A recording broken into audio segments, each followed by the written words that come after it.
Hello, America. I'm Mark Levin. This is Life, Liberty, and Levin, and I have a great guest. It's my honor, Governor Sarah Palin. How are you? Thank you. It's my honor. Thanks. Flew down from Alaska. I mean, I couldn't be more appreciative for that. Thank you. You know, we know a little bit about your background. We know a lot about your background. You grew up in Alaska most of your life. All my life. All your life. Yeah. In Wasilla. You settled there. Mm-hmm. Your parents did. You became a member of the city council. Mm-hmm.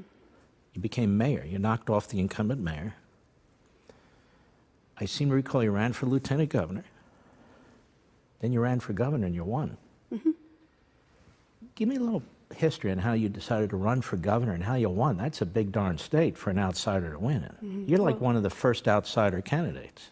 Even when I was on city council, I realized in order to really get the job done for the people, you needed to be the top dog in the organization. So we have a strong mayor form of government, which is the city manager job, really. Ran for mayor knowing that that's how I could really administratively put our local government back on the side of the people. So ran for mayor and then was term limited out there, and then served as an oil and gas commissioner, and then ran for lieutenant governor, lost, and knew even during that loss that our state was missing out on the people's will really being done. So ran for governor, certainly as an outsider. I had challenged an incumbent Republican, Governor Frank Murkowski. He was a 22-year U.S. senator. His daughter's now senator. Yes, he gave his seat to his daughter. Yes. Passed it along. That's another story. Yeah. Though, you know, I was considered even back then going rogue because I challenged the Republican Party, but we had a lot of corruption going on in our state, and people wanted it cleaned up, and nobody else was going to clean it up, and I said I could. How did you learn that Senator McCain was choosing you as his running mate?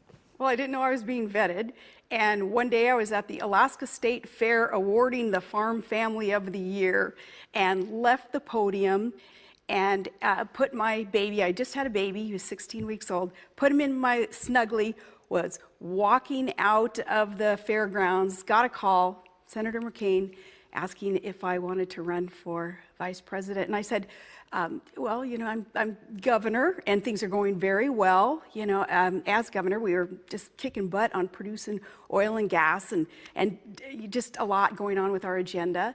And my oldest son had enlisted. He was ready to go off to war. My oldest daughter, still a teenager, informed us that she was pregnant.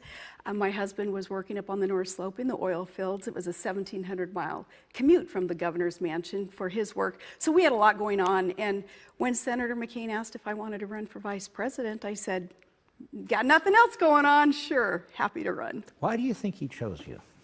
Probably for political practical reasons. He probably knew that they needed someone younger, needed a female, and needed a true conservative to balance everything else out. And someone, they were smart enough to have chosen someone with a lot of administrative experience. That was my career, was administration. Were you glad? Are you glad looking back that you were chosen and ran for vice president? Oh yeah, I would do it again in a heartbeat. I'd have pushed back harder on some of those who were trying to mold me into something that I was not during the campaign. I would have pushed back and gotten more truth out there, but heck yeah. You know, when I think about you and your family, you're very transparent. You say what you think, they say what they think, and yet the abuses that you, your husband, and your children have had to face. I mean, families have to deal with things that happen. You know, everything's not primrose. Were you surprised at how vicious the media were? I was surprised because they're in Alaska. As I mentioned, you know, my ratings were very high. Things were going well in the court of public opinion even. So I was mostly shocked, Mark, though, that the campaign itself didn't defend against a lot of the lies that were being spewed during the campaign. And then when that narrative was created, they created a caricature of Sarah Palin and the Palin family. Once that bell is rung, it's hard to unring. So that aspect was perplexing and frustrating. But, you know, I've learned a lot in these 10 years, and I don't put up with as much as I had back then. And I don't let things bother me. I obviously didn't let a lot of things bother me then either. Otherwise, I'd be curled up in a fetal position under that table and just want to go away. And you became, in many ways, the leader of this movement, this Tea Party movement, which still serves as the base of the Republican Party today. The Tea Party movement, I think, was a progeny of the Reagan Revolution. I also think it's part of a big base of the current president, Donald Trump. How do you feel about that? That Tea Party movement, the movement was always there. There just wasn't maybe a person or a more specific agenda to coalesce around and then turn that movement into results in the ballot box. That movement was there, and certainly under Reagan. I'm privileged to have come into my own, politically speaking, during the Reagan years. That's when I was in college, studied political science under Reagan, so I knew how to do things right. It's always been there. Just the voice of the people had been ignored for so long. Both parties, I call it a uniparty, both parties had ignored the common man for so long and just taken us for granted that, no, the time was right to get out there and not lead it, but just speak for a lot of the issues and a lot of the heart that so many Americans were feeling. And given your background, given your role with the Tea Party, your strong principled conservative beliefs, what do you make of what's happening in Congress with the Republican Party today? What do you make of this incredibly profligate budget and spending that they've been involved in? Yeah, really frustrated with that recent omnibus because, you know, it just became really apparent that, okay, we're only going to slam the big spending, bloated budgets, I guess, when the Democrats held the purse strings. We won't hold our own party accountable when we're part of the problem with this, you know, unchallenged debt that we're incurring that's growing and the deficits that now I guess are okay, and specific things in the omnibus that now are being funded, like Planned Parenthood, that we were screaming about, you know, when Obama was in charge, and now, you know, those things are not even debated in a lot of respects now. So that's really frustrating. There are some really good conservatives in Congress, thank goodness. A lot of the participants in the Freedom Caucus, I have great respect for. I was frustrated when President Trump and President Trump's people had declared war on the Freedom Caucus. I think they did that by mistake, and they haven't, you know, followed up on that much, because there are some good people who understand fiscal responsibility and how important it is to get our arms around this debt.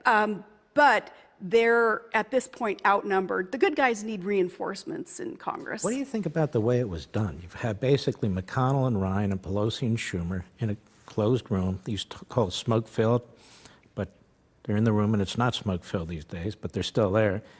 They hammer out this massive 2,200-plus page document. In the Senate, they're not allowed to offer any amendments. In the House, they're not allowed to offer any amendments. They vote on it literally within hours. Is that the way our democracy is supposed to work? No, and that's why people are fed up with politicians. They're fed up with government. Yeah, 2,232 pages, 48 hours to vote on a $1.3 trillion spending package that in 6 months they're going to turn around and do the same thing again. It's not like that $1.3 trillion was going to get us through, you know, any number of months. So no, the whole process was so skewed.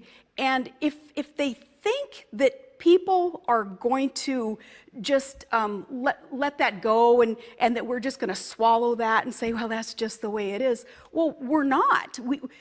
That practice that we just saw, we just witnessed how they do things in those proverbial smoke-filled rooms. That's why people are so up in arms when it comes to the direction of our government, and that's why Trump was elected. President Trump is there. Should he have vetoed it? He should have. I believe he should have.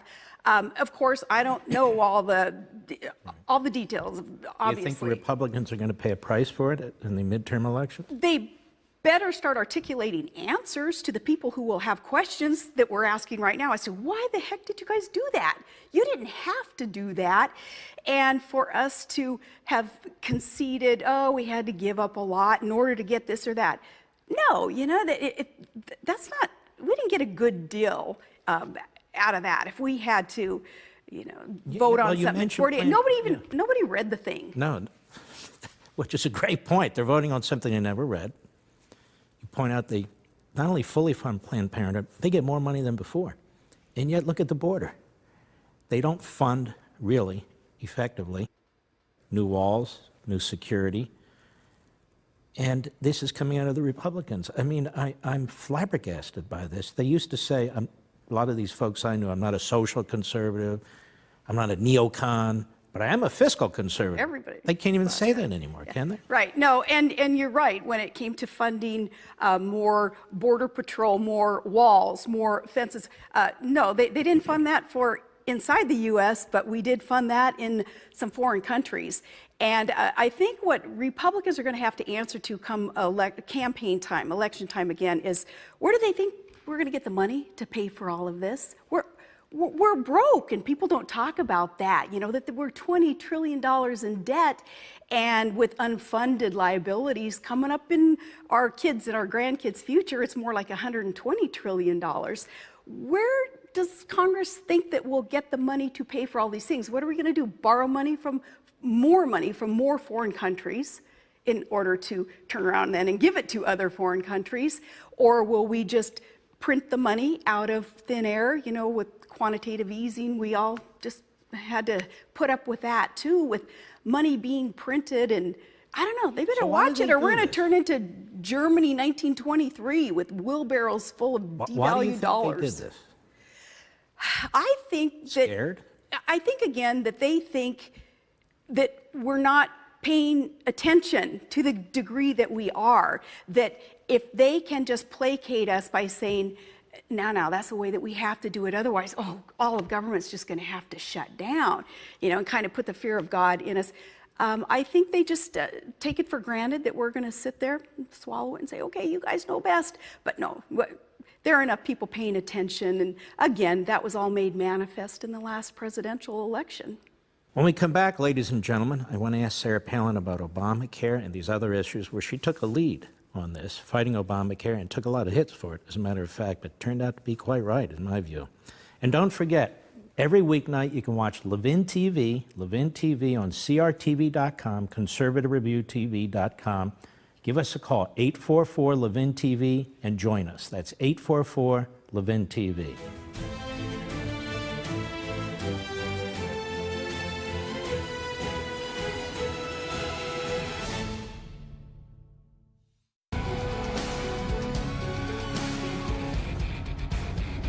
Welcome back. I'm here with Governor Sarah Palin. I want to talk briefly about Obamacare. They never did repeal it. Right. Repealed a tiny little piece of it, but I still have to live with it. You probably still have to live with it. You know, you were very, very concerned about this law. Why do you think they didn't repeal it? Yeah, that was even part of the omnibus, you know, that They funded it, right? Right, that there were still too many aspects of it that they funded. It's a shame that they did, because that is one of the reasons that President Trump had been elected. So if for no other reason, you know, Republicans especially should have remembered that just some months prior, people were screaming about Obamacare being so burdensome on the people, so unconstitutional, and yet they didn't even challenge it this go around, and that's sad, because Obamacare it's an atrocity. And not only is it, as I say, unconstitutional, but you know, hijacking 20% of our economy, putting that back in government's hands was a huge mistake. And then, of course, just healthcare overall, how it would be diminished, kind of our system atrophy under Obamacare. And yet, we're still looking at it. You know, the president really has tried to secure the southern border. He talks about it all the time. He has demanded funding for it. He's now looking at a way to use military funds, if he can find a legitimate way to do that. He is calling on the military, the National Guard, which Obama did and George W. Bush did, in some respects to assist the Border Patrol because of this caravan that's coming or has been coming to the southern border, which is, by the way, constitutional as long as the military, this has been well understood legally and constitutionally, is not involved in specific apprehensions, arrests, detentions, and so forth. So they back up the Border Patrol. So I think he's tried to do everything a president can do. And yet Congress, again, stands in the way. Congress passes a law in 2006 that says we're going to secure the border. They don't fund it. We have Republicans in Congress, including one of your friends in Alaska, who refuse to stand behind not just the president, but the American people. This is a sovereign nation. Why do you think it's not just Democrats, but so many Republicans don't believe in securing our border? Right, and it's obvious why the Democrats don't believe in securing the border. You know, I think that they just fear that Americans aren't going to vote Democrat, so by golly, they'll import people who will. Those who are part of that uniparty, the globalization of America agenda, they want cheap labor. It comes back to either supporting the rule of law, our legal immigration system, or supporting and incentivizing illegal immigration with no expectation of assimilation of the people into our culture or anything else. It's really whack. People are really sick of it. It's another reason that we saw a change in party power the last election cycle, and yet the voice of the people, it's being ignored. Those who want those who are looking out for the big corporations who are pro-open borders because they do want that cheap, unskilled, really, labor competing for our jobs. Those who are supporting that, I think they're going to feel it come their re-election time. And yet, we conservatives, we vote, and we vote, and we vote. And we threw out Pelosi as the speaker in 2010, as you were involved in it as you well, where 2014, we give the Republicans the Senate, 2016, the presidency, governorships all over the country, state legislatures all over the country. And yet we continue on this progressive trajectory, Right. Progressive ideologically, this trajectory. Do you think the progressives have won? Do you think the Republican Party, which really was the home to progressives early on, early in the last century, do you think the progressives have won? I mean, the Democrat Party is hard left, but the Republican Party is no great shakes either. Right. No, they haven't won. Otherwise, Hillary Clinton would have won the presidential election. They haven't won, but as I repeat myself, but as we see made manifest, the uniparty still has not heard the voice of the people who are saying the status quo has got to go. Look where the status quo has gotten us with these bloated budgets, unsustained debt and deficits, with open borders, essentially, with the rule of law being ignored, with the judicial system, activist judges ignoring the balance of power, all those things that have put us on that trajectory. Those things that are going wrong, those in Congress who still haven't heard that and accepted that what we said during the presidential election was the status quo has got to go, I think a lot of them are choosing to retire. You know, they're realizing, oh, maybe I'm not going to have it so easy. I think you're going to see a lot of primaried Republican candidates, and it's to send that message. I want to jump into foreign policy a second. One of the things I know you're concerned about is Russia and China land grabbing and resource grabbing and grabbing minerals under the sea, really with no challenge. Russia's militarizing the Arctic with the help of the Chinese, claiming natural gas and oil and so forth. Are we doing enough about this? Is this even becoming a big enough issue? I hope it becomes a big enough issue, because what Russia is doing right now is they're flagging undersea resources, oil and gas, and things that can be responsibly exploited for mankind's use. Russia is claiming these areas, and yet these areas don't belong to Russia, and we're not doing anything about it. And we really need to get on board with that agenda to start protecting our resources and areas that are being disputed. And of course, I know all that about Russia because I keep my eye on Russia, of course. From Alaska, right? But and China, we not keeping up with China is doing with their aggression, and of course the international community is telling China, you can't do that, and these South China Sea areas, that's not your territory, you have to stay out. But nothing's ever enforced, so these countries keep on keeping on, and in the meantime, America can be seen as kind of dithering and stepping back, allowing them and their aggression to start claiming more. Our sovereignty and our solvency is at stake here. So Congress, they got to be schooled up on this stuff, and they have to start, via the laws that they can make, start directing administration to start really exerting U.S. power to claim a lot of resources that we're letting go today. And the president has sent a fleet to the South China Sea. It seems to me the president's trying to do these things and undo what Obama Exactly. did. Basically surrender all these areas of the world, these navigable waters, these trade lanes and so forth, that he's trying to reverse course, no?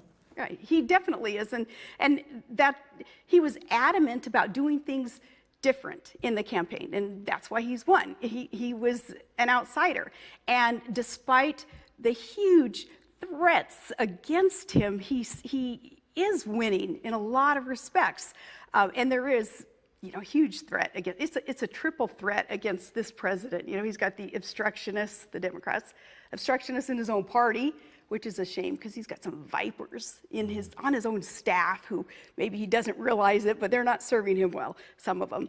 And of course, he has an obstinate press. So that triple threat against him, despite all that, he's still succeeding in a lot of areas.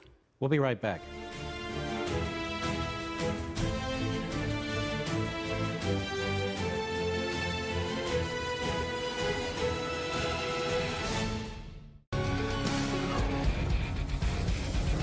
Welcome back. Now, Governor Palin, I want to follow up on some of this with China.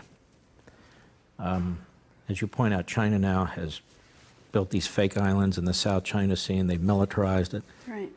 They're threatening Japan, certain islands. They're threatening the Philippines. The Vietnamese government's even asked us for help, so we docked one of our warships in their ports. Nobody would have ever thought that would happen. China's stealing our technology left and right. They're forcing companies that do business in China to turn over our technology. The president seems to want to confront this and address this. But again, the media, Congress, not so much. Mm-hmm.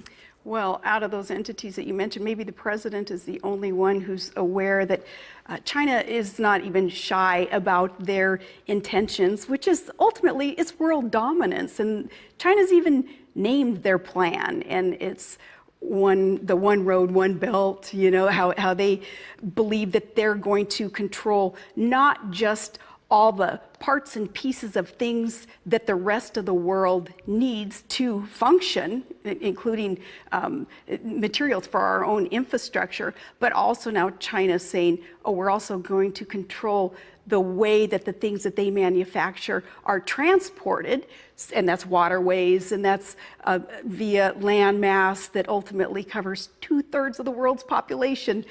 Maybe the president is the only one understanding what China's ultimate goal is, even though China's telling us pretty clearly. Mm-hmm. And he seems to be doing things prior presidents wouldn't do. And I mean that in a very positive way. In other words, he's confronting China. He's confronting Russia, North Korea, the outrageous Iran deal. Yeah. And I could be wrong. I think he's going to kill it, and I think he should. Why do you think the Obama administration was at best passive and at worst contributory to this kind of really outrageous foreign policy.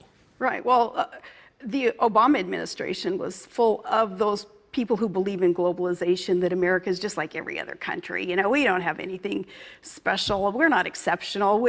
Our Constitution wasn't inspired by those things that time-tested truths prove will work. No, we're just like everybody else. So they had to kind of diminish America's standings. I think that's the bottom line about that administration. But yeah, in the past, too many people have been beholden to special interests that actually profit from an agenda like the Obama administration was having us on. But yeah, as for the particulars there with North Korea and with that Iran deal, isn't it ironic that here under Bill Clinton, it was nukes for North Korea, and under Obama, you know, nukes in Iran. Under Hillary, it was our uranium being sold to the Russians, and yet they are all claiming that it's President Trump who wants to have a nuclear war. No, if anything, it was past agendas that were based on special interests that have gotten us into the pickle that we're in, and that is kind of some diminished power of America that President Trump is trying to grow again for the right reasons. Do you like his recent appointments of Pompeo for State and Bolton as National Security Advisor? I don't know either one personally, but reading a lot of Bolton's past work and what he is really a proponent of, I am thankful that he's all about, you know, U.S. sovereignty and power. I'm not the war hawk that maybe some people would think that, you know, hardcore Republican would be. And that's because I see what war does to an individual, to a family. War is hell, and I don't want America to go to war. And I believe in the old Reaganism that we can show strength and then have peace. Mm-hmm. And of course, some criticism about Bolton is he is such a hawk, but I believe that he is wise enough to know that, no, we'll exert our power only when necessary, and military power is the very last option. Well, the Russians seem to be very nervous about him. So do the Chinese and so the Iranians. So that's a good sign. Yeah, I was going to say, that's pretty good, right? Right. And, you know, it is Trump's team. Mm-hmm. He's the leader of the team, and he has every right and responsibility to have his team members around him. Mm-hmm. Which is the point. He'll make the final decision. Right. And people will give it right. You know, I've known John Bolton for 30 years. And you know, he was our UN ambassador for a period of time. The Democrats blocked him from getting a permanent position. And he worked in the Reagan administration at the Department of Justice under Ed Meese. He worked in the Bush administration at the State Department and so forth. And all these attacks on him, I never remember him being a hothead. I never remember him wanting to go to war. You talk about make America great again and America first, mm-hmm. in terms of foreign policy, that's John Bolton. My response to you about, well, I hope he's not a war hawk, that's an example then of even someone very informed, someone obsessed with current events and history and politics, not knowing quite how to judge someone, because too much of my judgment comes from what I see on TV and hear on the radio from others who want me and others to believe that he's not the right person. Mm-hmm. So, you know, it's a lesson too for all of us, for me, for everybody, to do our homework, mm-hmm. to really dive into these issues and these people and what they stand for before we do make judgments. Don't forget, folks, Levin TV every weeknight on crtv.com. Give us a call and sign up. 844-LEVIN-TV, 844-LEVIN-TV. We'll be right back.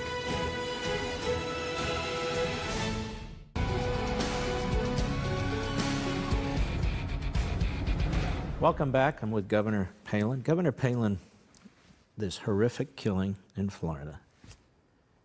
See another one at the YouTube headquarters. There have been killings before. And it almost immediately triggers or spurs this anti-Bill of Rights, anti-Second Amendment movement. And this time it really has kicked into gear where even critics are being attacked and so forth and so on, and the media seems to be behind this. I know you're a proponent of gun rights, as am I. What do you make of this? Well, it's always to be expected after such a tragedy. Unfortunately, it becomes politicized right off the bat, and the left goes after the good guys who want to protect our Second Amendment and want to protect themselves via that tool, a firearm. The left just kind of lumps us all in together as being, I guess, a surrogate of, or that shooter being a surrogate of us, of our thinking that our Bill of Rights and our Constitution is, our perfect blueprint. And that's quite unfortunate. It's to be expected, though. And that is why those who do say they're proponents of the Second Amendment can't cave. They need to expect what's coming, the rhetoric, the attacks, the criticism, and, just deal with it, but stand strong on the Constitution and the Bill of Rights. And yet I find it interesting and troublesome that when you talk about having people in the schools that can defend the children, who obviously can't defend themselves, whether they're ex-military, police officers, ex-police officers, trained personnel like teachers like they have in Israel and so forth, you're said to be introducing too many guns into the school system. Don't we have people who protect us at airports? Don't we have marshals on our planes? When you go to a sporting event, don't we have people who are trained and armed to protect us? Why do they take that position, do you think? Yeah, talk about hypocritical and double standards. We have every right. We have God-given right that's codified in our Bill of Rights to protect ourselves and to protect our property and our families. And it's not just a select few that government will choose who gets to be protected. The movie stars, the politicians in D.C., those in a courthouse. No, the Bill of Rights does apply to every single citizen of the U.S. And we have retired Supreme Court Justice John Paul Stevens, who wrote the minority opinion in the Heller decision, in which the court held that you do have a right to protect yourself with a weapon. And that was a 5-4 decision. And you see our fundamental rights really do hang in the balance with one vote here or one vote there. It's a fundamental right if we have 5 votes, and it's not a fundamental right if they have 5 votes, which seems absurd on its face. But it shows you how close we came to the undoing of the Second Amendment by the courts. Do you think the courts are too powerful? I think that the courts today ignore their role as a third branch. I think that too many judicial activists try to take over other branches of government. And it's our responsibility, though, to not allow them to do that. And we do that by voting for representatives who will make sure that we have an administration that doesn't appoint judicial activists. And things certainly have gotten out of control there. It tells us, as you say, how important our vote is. And, the midterms coming up here in 7 months, what the monumental vote will result in is our House of Representatives, 1/3 of the Senate, 36 governor seats across the nation, plus all the attorney general seats and legislative and local government seats. The vote is monumental because ultimately our representatives whom we do vote for are the ones who can appoint the people or, block the people from these judicial appointments that make such important decisions. So coming up, the vote being so important, and people need to know that, it's on their shoulders. They got to be the ones out there making their voice heard. All right. We'll be right back.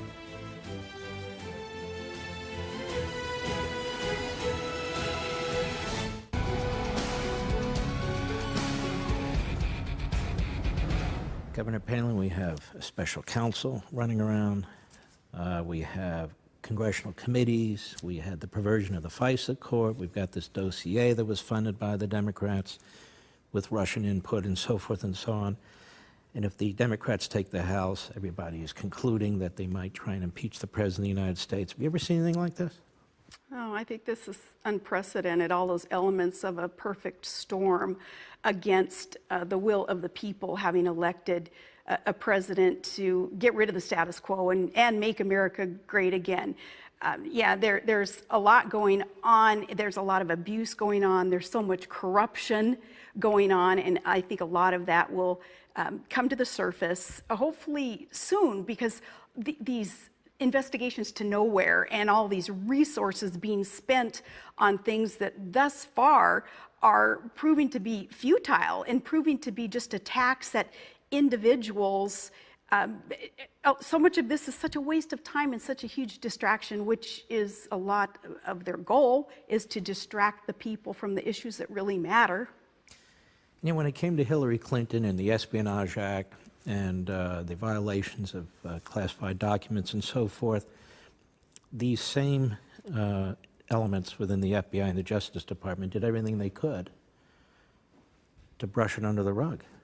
I mean, this is quite serious when we have a government that functions like this. Very scary, and very scary to see what perhaps has happened with the FISA court, with an unwarranted spying on American citizens that was allowed, you know, under some FISA rulings, and to consider that we have these weaponized agencies against the people. We saw what happened with the IRS and DOJ and FBI, and you know, it's this alphabet swamp there in DC that the president is trying to drain and clean up. So it's been good, not only Trump's candidacy, but his presidency, to be able to rip the veil off this system, power and wealth, corrupt system. People now can see what is going on, which is good because now we can do something about it. Mm-hmm.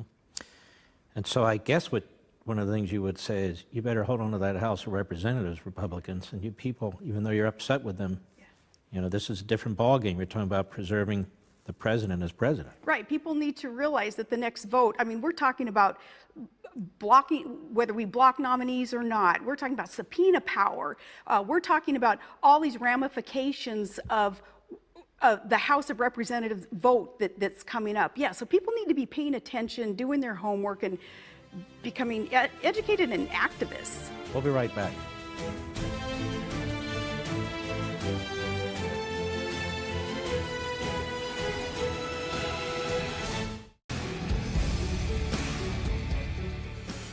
Welcome back. Now, Governor, the Iditarod and the Iron Dog, I don't even know what I'm talking about.